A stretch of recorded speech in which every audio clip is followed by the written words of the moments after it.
Assalamualaikum warahmatullahi wabarakatuh. Perkenalkan, nama saya Muhammad Fajar dengan NPM 1917051014. Pada kesempatan kali ini saya ingin mempresentasikan dari mata kuliah grafik komputer tentang apa itu grafika komputer beserta aspek-aspek lainnya. Jadi pada kesempatan kali ini pokok bahasan yang ingin saya sampaikan yang pertama ada pengertian grafika komputer. Yang kedua ada sistem pendukung grafika komputer baik itu hardware ataupun software. Yang ketiga adalah berbagai bidang yang memanfaatkan penerapan grafika komputer itu sendiri. Nah, yang pertama di sini adalah pengertian apa itu grafika komputer. Grafika komputer adalah teknik-teknik dalam ilmu komputer dan matematika untuk merepresentasikan dan memanipulasi data gambar menggunakan komputer. Dengan bahasa lain, istilah grafika komputer juga dapat diartikan segala sesuatu selain teks atau suara. Seiring dengan perkembangan teknologi, gambar-gambar yang dihasilkan dan ditampilkan pada komputer menjadi bagian kehidupan sehari-hari yang dapat ditemui misalnya pada televisi, koran, dan majalah yang fungsinya untuk menampilkan hasil yang lebih komunikatif dan realistis. Untuk sistem pendukung dari grafika komputer itu sendiri dibagi dua. Yang antaranya itu adalah hardware atau sistem pendukung perangkat keras, dan yang kedua ada software atau sistem pendukung perangkat lunak. Yang pertama di sini adalah sistem pendukung dari perangkat kerasnya atau hardware. Perangkat keras komputer adalah semua bagian fisik komputer yang berfungsi untuk menerima input, mengolah data, memberikan output, dan menyimpan data. Berbagai jenis perangkat keras disediakan untuk menangani pekerjaan yang berbeda. Nah, untuk contoh hardware yang bekerja sebagai pendukung grafik komputer, diantaranya itu ada keyboard yang bekerja sebagai mesin untuk memberikan perintah pada komputer. Kemudian ada mouse untuk menggerakkan pointer di layar. Ketiga ada touchpad, gunanya sama dengan mouse, biasanya ditemui di laptop atau netbook. Kemudian ada Central Processing Unit atau CPU, yaitu unit utama yang mengendalikan seluruh proses pengolahan data. Kemudian ada mainboard sebagai pusat dari semua perangkat keras komputer agar bisa saling terhubung. Kemudian ada prosesor, yaitu chip yang bekerja sebagai otak pemproses dan pusat pengendali perangkat lain. Dan yang terakhir itu ada monitor, yaitu perangkat output yang menampilkan data, instruksi, dan informasi pada layar. Ya, itulah contoh-contoh dari sistem pendukung perangkat keras untuk grafika komputer. Nah, selanjutnya ini adalah sistem pendukung dari segi perangkat lunaknya, yaitu software. Perangkat lunak adalah data yang diformat dan disimpan secara digital yang berisi berbagai informasi yang bisa dibaca dan ditulis ulang oleh komputer. Ada berbagai macam software yang masing-masing memiliki perbedaan fungsi. Nah, untuk contoh tools pendukung pembuatan grafik komputer dari software ini, yang pertama itu ada aplikasi pengolah tata letak atau layout. Program ini sering digunakan untuk keperluan pembuatan pamflet, brosur, booklet, poster, undangan, dan lain yang sejenis. Program ini mampu mengatur penempatan teks dan gambar yang diambil dari program lain, seperti Adobe Photoshop. Yang termasuk dalam kelompok ini adalah Adobe FrameMaker, Adobe InDesign, Adobe PageMaker, Corel Ventura, Microsoft Publisher, dan Quark Express. Nah, yang kedua adalah aplikasi pengolah vektor atau garis. Program yang termasuk dalam kelompok ini dapat digunakan untuk membuat gambar dalam bentuk vektor atau garis, sehingga sering disebut sebagai ilustrator program. Seluruh objek yang dihasilkan berupa kombinasi beberapa garis, baik berupa garis lurus maupun lengkung. Aplikasi yang termasuk dalam kelompok ini adalah yaitu ada Adobe Illustrator, ada Beneba Canvas, Corel Draw, Macromedia Freehand, Meta Creation Expression, Micrograph X Designer, dan Inkscape. Yang ketiga, aplikasi pengolah pixel atau gambar. Program yang termasuk dalam kelompok ini dapat dimanfaatkan untuk mengolah gambar atau memanipulasi foto, atau disebut juga foto retouching. Objek yang diolah dalam program tersebut dianggap sebagai kombinasi beberapa titik atau piksel yang memiliki kerapatan dan warna tertentu. Misalnya foto. Gambar dalam foto terbentuk dari beberapa kumpulan piksel yang memiliki kerapatan dan warna tertentu.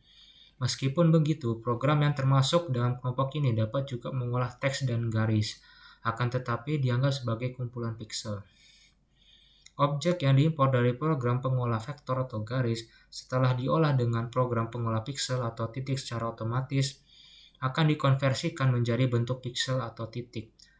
Nah, yang termasuk dalam aplikasi ini adalah diantaranya itu ada Adobe Photoshop, Corel Photo Pen, Macromedia Express, Meta Creation Painter, Meta Creation Live Picture, Micrograph X Picture Publisher, Microsoft Photo Editor, VX, KeyFX, Red Image, Pixelmator, Manga Studio, GIMP, dan Post Free Photo Editor. Yang keempat, aplikasi pengolah film atau video.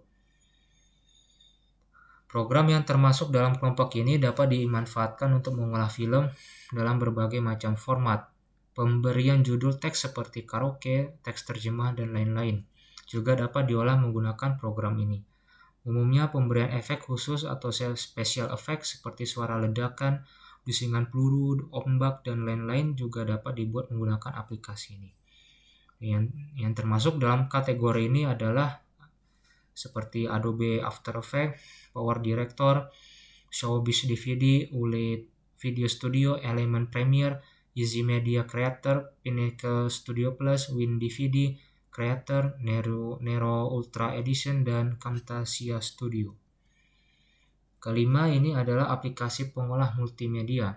Program yang termasuk dalam kelompok ini biasanya digunakan untuk membuat sebuah karya dalam bentuk multimedia berisi promosi, profil perusahaan maupun yang sejenisnya, dan kemudian dikemas dalam bentuk CD maupun DVD. Multimedia tersebut dapat berisi film atau movie, animasi, teks, gambar, dan suara yang dirancang sedemikian rupa, sehingga pesan yang disampaikan lebih interaktif dan menarik. Yang termasuk dalam kelompok ini adalah diantaranya Macromedia, Macromedia Authorware, Macromedia Director, Macromedia Flash, Multimedia Builder, Ezedia, Hyper Studio, dan Ovation Studio Pro. Kemudian yang keenam di sini ada pengolah 3 dimensi. Contohnya ada Sara 3D, 3ds Max, Houdini, Lightweight, Blender, Pixar, Maya, Poser, AutoCAD, dan Z Modeler. Dan terakhir yang ketujuh itu software tipografi. Contohnya itu ada Phontographer dan AMP Font Viewer. Nah, di sini bahasan selanjutnya di sini yaitu berbagai bidang yang memanfaatkan penerapan grafika komputer. Di antaranya tuh yang pertama ada bidang hiburan. Misalkan pada film, grafik komputer menghasilkan efek animasi yang baik. Sudah banyak film-film yang menggabungkan berbagai teknik, salah satunya penerapan grafik komputer, agar tercapai sebuah film dengan efek-efek yang mengagumkan. Kemudian ada dari bidang pendidikan. Grafik komputer pada bidang pendidikan digunakan untuk mempresentasikan objek-objek pada siswa secara nyata. Dapat melalui PowerPoint ataupun software lainnya. Kemudian ada computer art. Computer art adalah penggunaan komputer grafis untuk menghasilkan karya-karya seni. Hasilnya itu dapat berupa kartun, potret, foto, layout, media cetak, logo, lukisan abstrak, desain interior maupun atau eksterior, dan lain sebagainya. Contohnya itu ada Adobe Photoshop, ada Corel Painter, ada GIMP, jadi computer art. Selanjutnya ada video game. Video game adalah permainan yang melibatkan interaksi dengan user interface untuk menghasilkan umpan balik berupa visualisasi pada perangkat video. Aplikasinya itu banyak beredar di pasaran, mulai yang sederhana yang berupa 2 dimensi seperti Tetris hingga yang rumit yaitu 3 dimensi dan memerlukan resource yang banyak seperti game sepak bola Winning Eleven, dari yang standalone hingga online network seperti Ragnarok, untuk dari PC, konsol hingga mobile device. Kemudian ada dari bidang Computer App Design atau CAD. CAD adalah alat bantu berbasis komputer yang digunakan dalam proses analisis dan desain, khususnya untuk sistem arsitektural dan engineering. CAD banyak digunakan dalam mendesain bangunan, mobil, pesawat, komputer, alat-alat elektronik, peralatan rumah tangga, dan berbagai produk lainnya. Selanjutnya ada Computer Aided Software Engineering atau CAS. CAS ini mirip dengan CAD tetapi digunakan dalam bidang software engineering, perancangan.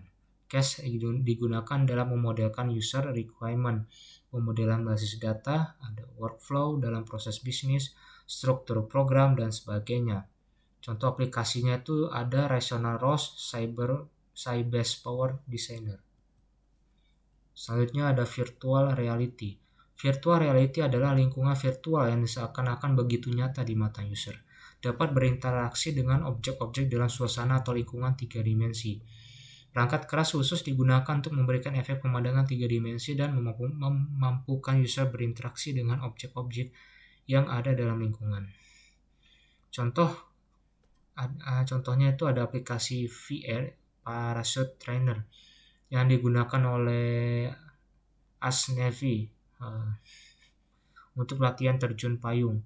Aplikasi ini dapat memberikan keuntungan berupa mengurangi resiko cedera selama latihan, mengurangi biaya penerbangan, melatih perwira sebelum melakukan terjun payung sesungguhnya.